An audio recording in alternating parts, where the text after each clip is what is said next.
하나님을 만나려면, 우리가 하나님을 만나려면 성도는 정직해야 합니다. 거룩한 주님의 날 우리가 예배당에 나와서 예배드림으로 하나님을 만나고자 하지만 하나님은 정직한 사람을 만나 주십니다. 이스라엘 백성들이 출애굽하였을 때 광야에서 모세가 만든 성막은 하나님을 만나는 장소였습니다. 그런데 모세가 만든 성막은 세월이 한참 많이 지난 후에 다윗이 왕이 되었을 때 거룩한 산 시온에 그 성막이 설치되게 됩니다. 구약시대의 이스라엘 백성들은 오직 거룩하게 구별된 성막에서 하나님을 만날 수 있었지만 다윗의 시로 알려진 오늘 말씀에 보면 제사를 드리고 싶다고 아무나 성막에 나올 수 있는 것이 아니었다는 것을 우리가 오늘 말씀을 통해서 확인할 수 있죠. 제물을 가지고 나와서 하나님께 제사 드리고자 성막에 나왔지만 누구나 다 하나님을 만날 수 있는 것이 아니었습니다. 오늘 우리가 읽은 시편 15편을 보면 정확하게 언제 시작되었는지 알 수 없지만 제사를 드리기 위해 성막을 찾아온 사람들은 제사를 드리기 전에 성막 밖에서 한 가지 의식을 치러야 했습니다. 이스라엘 백성들이 성막으로 나와서 하나님을 만나고자 했을 때 사람들은 성막 밖에서 이렇게 질문했어야 했습니다. 그것이 바로 시편 15편 1절 말씀입니다. 이스라엘 백성들이 제물을 가지고 하나님을 만나기 위해서 성막에 나왔지만 그 모두가 다 하나님을 만날 수 있었고 하나님께 제사 드릴 수 있었던 것이 아니라 반드시 성막 밖에서 시편 15편 1절의 말씀으로 질문했어야 했다 말입니다. 그 말씀이 어떤 말씀입니까?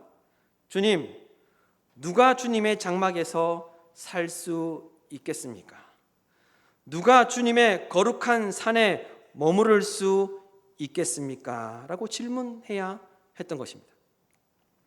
이스라엘 백성들이 제사를 드리고자 했을 때 성막 밖에서 의식을 치르며 이런 질문을 하도록 하였던 것은 제사를 드리기 전에 자신의 삶을 돌아보며 자신이 하나님을 만날 만한 자격이 되는지, 하나님께 제사 드릴 자격이 자신에게 있는지 자신의 삶을 먼저 돌아보아야 한다는 것을 말하고 있는 것이죠.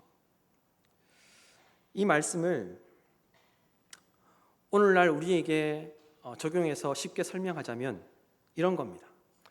우리 성도님들이 오늘 예배를 드리기 위해서 집에서 잘 꾸미고 잘 입고 잘 준비해서 하나님을 만나기 위해 그리고 예배 드리기 위해 예배당에 나오셨습니다. 그런데 마음대로 예배당에 들어올 수 있는 것이 아니라 건물 밖에서 여러분들이 이런 질문을 해야 했다는 겁니다. 하나님, 주님을 만나기 위해 예배당에 나왔습니다. 누가 예배당에 들어가서 예배 드릴 수 있습니까? 누가 예배당에서 하나님을 만날 수 있습니까? 라고 질문을 해야 했다는 겁니다. 이 시편 15편 1절 말씀을 오늘 우리에게 적용하자면 그런 상황이라는 거예요. 그렇게 질문을 하면 목회자가 건물 안에서 대답하는 겁니다. 예배당에 들어와서 하나님께 예배 드릴 수 있는 사람은 이런 자격을 갖추어야 합니다 라고 말하는 것이 바로 2절부터 5절까지의 말씀이라는 겁니다. 하나님을 만나고자 하는 사람은 이런 삶을 살았어야 합니다 라고 대답하는 것이죠. 그래서 그에 합당한 사람들만 구약시대로 말하면 성막에 들어와서 하나님께 제사를 드릴 수 있었고, 오늘날로 비유하자면 예배당에 들어와서 하나님께 예배 드릴 수 있었다는 겁니다. 오늘날 만약 정말 이렇게 한다면 여러분들이 교회에 하나님을 만나기 위해서 예배당에 나와 예배 드리러 나왔는데 건물 입구에서, 예배당 입구에서 막고 서서 여러분들 다 건물 밖에서 그와 같은 질문을 여러분들이 하고 제가 대답해서 그에 합당한 사람만 예배드릴 수 있다라고 오늘날도 그렇게 한다면 아마 많은 분들이 다른 교회 갔을 겁니다. 여기만 교회가. 그러면서 다른 교회 갔겠죠. 그런데 오늘 말씀은 너무나도 중요한 말씀입니다. 여러분들이 예배당에 나오셨는데 예배를 통해서 하나님을 만나기를 원하십니까? 여러분이 드리는 예배가 하나님께서 받으시는 예배가 되기를 원하십니까? 하나님을 만남으로 하나님의 은혜가 충만한 예배가 되기를 원하십니까? 그렇다면 오늘 말씀이 저와 여러분에게 너무나도 중요합니다. 시편 15편 1절에 주님, 누가 주의 장막에서 살 수 있겠습니까? 누가 주님의 거룩한 산에 머무를 수 있겠습니까? 라는 질문에서 알 수 있듯이 하나님을 만나고자 하는 사람은 자격을 갖추어야 했습니다. 오늘 말씀은 어떤 사람이 하나님을 만날 수 있는지, 그 자격이 무엇인지에 대해서 말씀하고 있는 것이죠. 여러분 2절에서 3절 말씀을 다시 한번 더 보십시오. 2절에서 3절 말씀을 다 같이 읽도록 하겠습니다. 정직하게 행하며 공의를 실천하며 그의 마음에 진실을 말하며 그의 혀로 남을 허물하지 아니하고 그의 이웃에게 악을 행하지 아니하며 그의 이웃을 비방하지 아니하며. 1절 말씀처럼 예배드려 나왔던 성도들이, 그 이스라엘 백성들이 그렇게 질문하면 제사장이 이렇게 대답했던 거예요. 하나님께 제사드리기 위해서 성막에 나올 수 있는 자격은 정직하게 행동하며 공의를 실천하며 마음으로부터 진실을 말하고 진실하게 사는 사람들에게 하나님 앞에 나올 수 있는 자격이 있다라고 그렇게 이야기한 것입니다. 또한 다른 사람들의 허물을 들춰내지 아니하고 이웃에게 악을 행하지 아니하고 이웃을 비방하지 않아야만 성막에서 하나님을 만날 수 있는 자격이 있다라고 그렇게 이야기하고 있는 것이죠. 정리하자면 하나님께나 사람에게 정직한 사람이 성막에서 하나님께 제사 드릴 수 있었고 하나님을 만날 수 있었고 하나님께서 정직한 사람을 만나 주셨다는 것입니다. 여러분, 성경에 나오는 사람들 가운데 정직한 사람이라면 누가 있습니까? 성경에 어떤 사람이 정직하다라고 이렇게 이야기하고 있습니까? 욥이죠. 욥이 정직한 사람이었습니다. 욥기 1장 1절 말씀에 보면 우스 땅에 욥이라 불리는 사람이 있었는데 그 사람은 온전하고 정직하여 하나님을 경외하며 악에서 떠난 자더라. 그 사람은 온전하고 정직하여 하나님을 경외하며 악에서 떠난 자더라. 그래서 하나님께서 그 정직했던 욥을 자랑하셨죠. 하나님께서는 정직한 사람이었던 욥을 자랑스럽게 여기셨습니다. 많은 사람들에게 이야기하고 싶으셨습니다. 그래서 어떻습니까?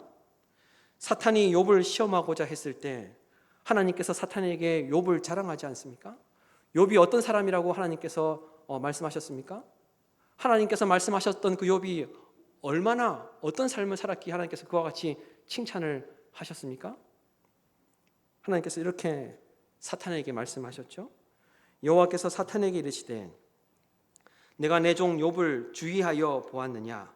그와 같이 온전하고 정직하여 하나님을 경외하며 악에서 떠난 자는 세상에 없느니라. 욥은 온전하고 정직하였습니다.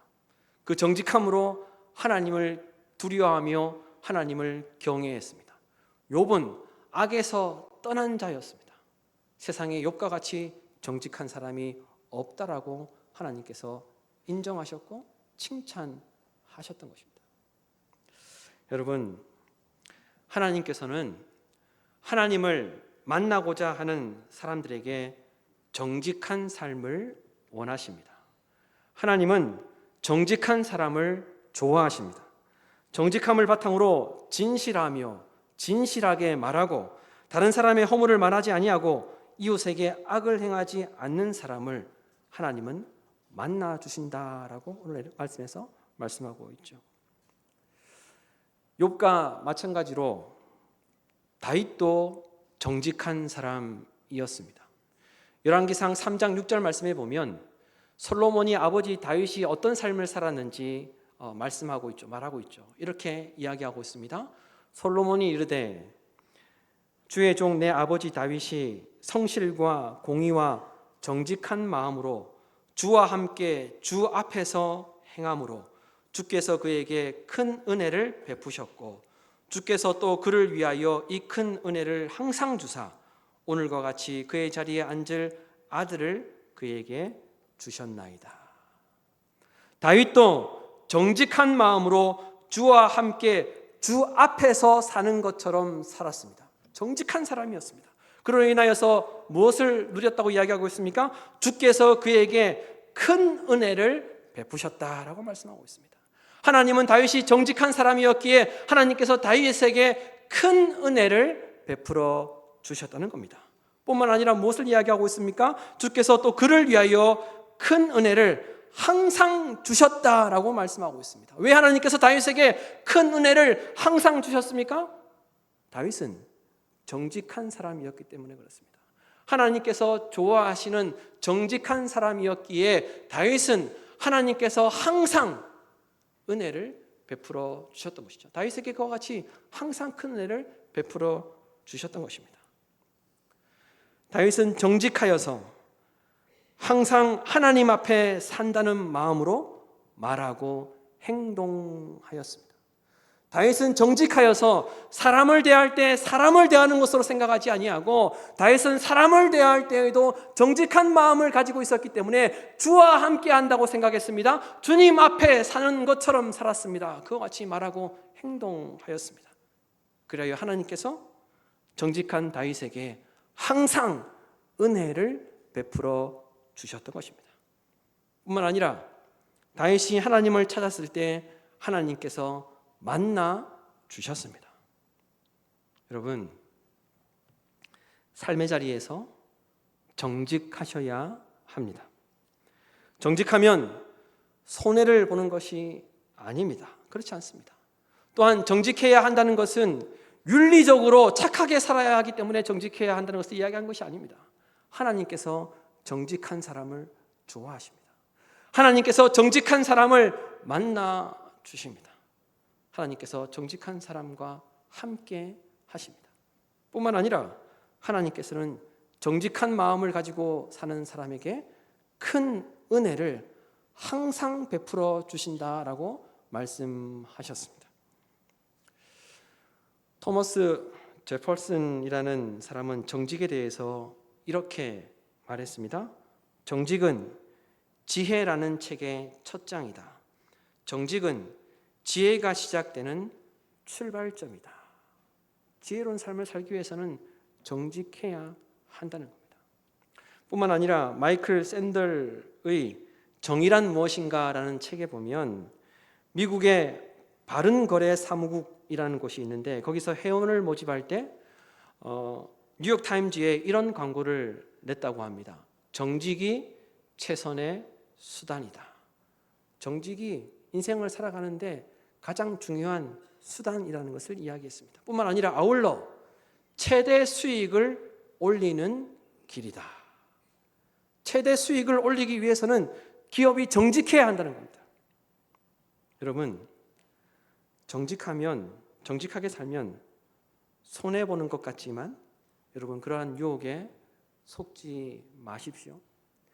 정직하면 돈을 벌 수 없다는 이야기를 하지만 그런 유혹에 빠져서는 안 됩니다. 오히려 정직하면 하나님께서 항상 그에게 큰 은혜를 베풀어 주실 줄로 믿습니다. 정직한 사람이 지혜로운 사람입니다. 정직이 삶을 사는데 최선의 최고의 수단입니다. 그리고 또한 성도는 하나님을 만나기 위해서 정직해야 한다는 것입니다. 하나님과 함께 하려면, 하나님을 만나기를 원하면 성도는 정직한 삶을 살아야 한다는 겁니다. 그래야만 하나님께서 만나주시고 큰 은혜를 항상 베풀어 주신다는 것입니다. 간절히 바라기는 우리 목민의 모든 권속들은 정직한 삶을 사심으로 하나님께서 만나주시고 욥과 다윗처럼 하나님께서 크신 은혜를 항상 베풀어 주시는 놀라운 축복을 다 받으시는 우리 목민의 모든 권속들이 되기를 간절히 소망합니다. 다음으로 어떤 사람이 주님의 장막에 살 수 있었고 거룩한 산성에 머물 수 있었습니까? 어떤 사람에게 하나님을 만날 수 있는 자격이 있었습니까? 하나님을 두려워하는 사람을 존대하는 사람에게 자격이 있었습니다. 구약의 성막에 들어와서 예배를 드리고 제사를 드릴 수 있었던 사람들은 하나님을 두려워하는 사람들을 존대하는 사람이었습니다. 그리고 손해를 보더라도 약속을 지키는 사람이 구약시대에 성막에 들어와서 하나님을 제사할 수 있었고 하나님을 예배할 수 있었던 것이죠. 여러분 4절 말씀을 보십시오. 4절 말씀을 다 같이 한 목소리로 읽도록 하겠습니다. 그의 눈은 망령된 자를 멸시하며 여호와를 두려워하는 자들을 존대하며 그의 마음에 서원한 것은 해로울지라도 변하지 아니하며. 아멘. 하나님을 두려워하는 자들을 존대한다는 말은 하나님을 두려워하는 자들을 높인다, 존경한다는 그런 의미가 있습니다. 하나님을 두려워하는 자들을 높이고 존경하는 자들이 구약시대에 성막에 들어와서 하나님께 제사를 드릴 수 있었다는 겁니다. 그렇다면 하나님을 두려워하는 자들을 어떤 사람이 존대할 수 있습니까? 하나님을 두려워하는 자들 어떤 사람이 존경하고 그를 높일 수 있겠습니까? 당연히 하나님을 두려워하는 자들이죠. 하나님이 어떤 분이신지 알고 하나님을 두려워하는 자들이 하나님을 두려워하는 자들을 존대할 수 있는 것이죠. 항상 하나님을 의식하고 사는 사람이 하나님을 두려워하는 사람을 존대할 수 있는 것입니다. 이런 사람이 하나님을 만날 자격이 있었고 하나님께서 만나 주셨다는 겁니다. 그리고 또 어떤 사람이 있습니까? 서원한 것은 해로울지라도 변하지 않는 사람. 약속한 것은 손해가 될지라도 반드시 지키는 사람이 성막에 들어와서 하나님께 제사를 드릴 수 있었다는 겁니다. 하나님께든지 사람에게든지 약속한 것은 내가 손해를 보더라도 반드시 그 약속은 지키는 사람을 하나님께서 만나 주셨다는 겁니다. 시편 101편 7절에 이런 말씀이 있습니다. 거짓을 행하는 자는 내 집 안에 거주하지 못하며 거짓말하는 자는 내 목전에 서지 못하리라. 거짓을 행하는 자는 내 집 안에 거주하지 못하며 거짓말하는 자는 내 목전에 서지 못하리라. 여러분, 왜 거짓을 행하고 왜 거짓말을 합니까? 하나님을 의식하지 않기 때문에 그렇죠. 하나님을 두려워하지 않기 때문에 그렇습니다. 하나님은 모르실 것이다 생각하기 때문에 거짓말을 하는 것이죠. 여러분 한번 자녀들을 키워보신 분들은 한번 생각해 보십시오. 자녀들이 왜 부모에게 거짓말을 합니까? 왜 거짓을 행합니까? 부모님을 두려워하지 않아서 그렇습니다. 삶을 살아갈 때 부모님을 존경하거나 부모님을 생각하지 않고 있기 때문에 거짓을 행하고 거짓말을 하는 것이죠. 마찬가지입니다. 하나님께서 함께 계시다는 것을 의식하지 않기 때문에 하나님을 두려워하지 않기 때문에 거짓을 행하고 거짓말을 하는 것이죠. 또 왜 거짓을 행하고 거짓말을 행합니까? 피해를 보고 손해를 보는 것이 하나님보다 더 두렵기 때문에, 피해를 보고 손해를 보는 것이 싫기 때문에 거짓을 행하고 거짓말을 하게 되는 것이죠. 모든 것이 다 하나님을 두려워하지 않아서 그렇습니다. 그러나 하나님은 하나님을 두려워하지 않는 자를 만나주시지 않는다라고 분명하게 말씀하고 있습니다. 여러분, 종교생활을 20년, 30년 했다고 하나님께서 만나주시는 것이 아닙니다. 목사라고 하나님께서 만나주시는 것이 아닙니다. 항존 직분자라고 하나님께서 만나주시는 것이 아닙니다. 과거에 봉사를 많이 했다고 하나님께서 만나주시는 것이 아닙니다. 교회 생활을 열심히 한다고 하나님께서 만나주시는 것이 아니라 말입니다. 하나님께서 항상 지켜보고 계신다는 것을 의식하지 않고 하나님을 두려워하는 마음이 없으면, 약속한 것을 지키지 않으면, 그래서 거짓이 나타나면 주님의 집안에 거주할 수 없다라고 말씀하셨습니다. 하나님 앞에 서지 못한다라고 말씀하셨습니다. 하나님께서 만나주시지 않는다라고 분명하게 말씀하셨습니다. 시편 22편 23절에서 24절 말씀에 보면, 여호와를 두려워하는 너희여 그를 찬송할지어다. 야곱의 모든 자손이여 그에게 영광을 돌릴지어다. 너희 이스라엘의 모든 자손이여 그를 경외할지어다. 그는 공고한 자의 공고를 멸시하거나 싫어하지 아니하시며 그의 얼굴을 그에게 숨기지 아니하시고 그가 울부짖을 때 들으셨도다. 여러분, 하나님은 하나님을 두려워하는 자, 하나님을 경외하는 자, 하나님을 높이는 자에게 얼굴을 숨기지 않으시고 만나 주신다라고 말씀하셨습니다. 뿐만 아니라 울부짖는 자의 그 소리를 들으시고 응답하신다라고 말씀하셨습니다. 하나님께서 지켜보고 계시고 마음과 삶을 감찰하고 계신다는 사실을 기억하시고 부디 하나님을 두려워하심으로 하나님을 만날 수 있는 성도, 하나님께서 만나 주시는 성도가 다 되시기를 간절히 바랍니다. 마지막으로, 어떤 사람이 주님의 장막에 살 수 있었고 거룩한 성전에 머물 수 있었습니까? 하나님께서 어떤 사람을 만나 주셨습니까? 여러분, 5절 말씀입니다. 5절 말씀을 다 같이 읽도록 하겠습니다. 이자를 받으려고 돈을 꾸어주지 아니하며 뇌물을 받고 무지한 자를 해하지 아니하는 자이니 이런 일을 행하는 자는 영원히 흔들리지 아니하리이다.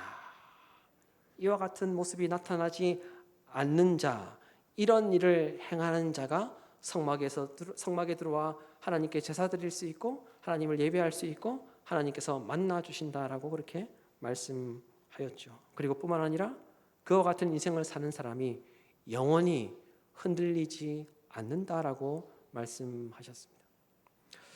율법은 빌려주는 것에 대한 이자를 받지 못하도록 합니다.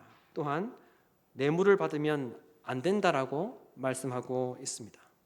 여러분, 생각해 보십시오.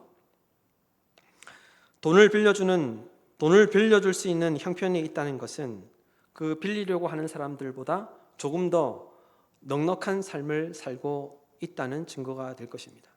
또한 뇌물을 받는다는 것은 높은 자리에, 높은 지위에 있다는 것을 우리가 짐작해 볼 수 있겠죠. 당시 하나님을 믿지 않는 사람들은 돈을 빌려주고 이자를 받기 위해서 돈을 빌려주고 많은 이자를 받았습니다. 뿐만 아니라 뇌물을 받고 결정된 것을 바꾸거나 판결을 뒤집는 일들이 너무나도 많았습니다. 정당하지 않고 정직하지 않았지만 자연스럽게 나타났던 사회적 폐단이었습니다. 하지만 하나님의 사람은 부당한 이익을 추구하거나 힘을 가지고 이권에 개입하여 결정을 바꾸려고 하거나 돈과 힘의 논리로 살아서는 안 된다는 것을 이야기하고 있습니다. 이런 사람들은 성막에 들어와서 제사를 드릴 수 없다라고 말씀하신 것이죠. 이런 사람들은 하나님께서 만나 주시지 않는다라고 말씀한 것입니다. 그러나 여러분 오해하지 마십시오. 부자가 되면 안 된다는 것을 이야기하는 것이 아닙니다. 높은 지위에 올라가면 안 된다는 것을 말하는 것이 아닙니다. 하나님의 뜻에 합당한 좋은 부자들이 다 되시기를 바랍니다. 그리고 높은 지위에 다 올라갈 수 있는 우리 목민의 모든 권속들이 되기를 축복합니다. 그러나 우리가 기억해야 할 것은 세상의 방식대로 살지 않을 때 하나님께서 만나 주신다는 겁니다. 세상의 방식대로 살지 않아야 그 인생은 결단코 영원토록 흔들리지 않는다는 겁니다. 여러분 5절 말씀에 흔들리지 않는다는 이 히브리어는 가난하게 되지 않는다는 뜻이 있습니다. 가난하게 되지 않는다. 여러분 삶의 자리에서 세상의 방식대로 살지 않을 때 그 인생이 흔들리지 않도록 하나님께서 지켜주실 줄로 믿습니다. 그리고 세상의 방식대로 살지 않을 때 하나님께서 가난하게 되도록 내버려 두지 않으십니다. 이 사실을 꼭 기억하시기를 바랍니다. 여러분 다시 처음으로 돌아가서 성막에 나와서 하나님을 만나고자 하는 사람들이 어떤 질문을 했습니까? 주님, 누가 주님의 장막에서 살 수 있겠습니까? 누가 주님의 거룩한 산에 머무를 수 있겠습니까? 여러분, 하나님께서 어떤 사람을 만나 주신다고 말씀하셨습니까? 오늘 말씀을 꼭 기억하시기를 바랍니다. 그리고 시편 24편 3절에서 5절 말씀에 보면 이런 말씀이 있습니다. 여호와의 산에 오를 자 누구며 그의 거룩한 곳에 설 자 누구인가? 곧 손이 깨끗하며 마음이 청결하며 뜻을 허탄한 데 두지 아니하며 거짓 맹세하지 아니하는 자로다. 그는 여호와께 복을 받고 구원의 하나님께 의를 얻으리니. 아멘. 여러분 이번 한 주간도 우리가 살아가는 삶의 자리가 전쟁터처럼 힘들고 어렵지만 때로는 곤고하고 고단하더라도 예수님께 도우심을 간절히 구하시며 하나님께서 항상 지켜보고 계신다는 두려운 마음을 가지고 정직하게 살아내시기를 간절히 바랍니다. 그리하여 하나님께서 함께 하시고 하나님께서 만나 주시고 흔들리지 않는 또한 복된 인생 되시기를 주님의 이름으로 축원합니다. 기도하겠습니다.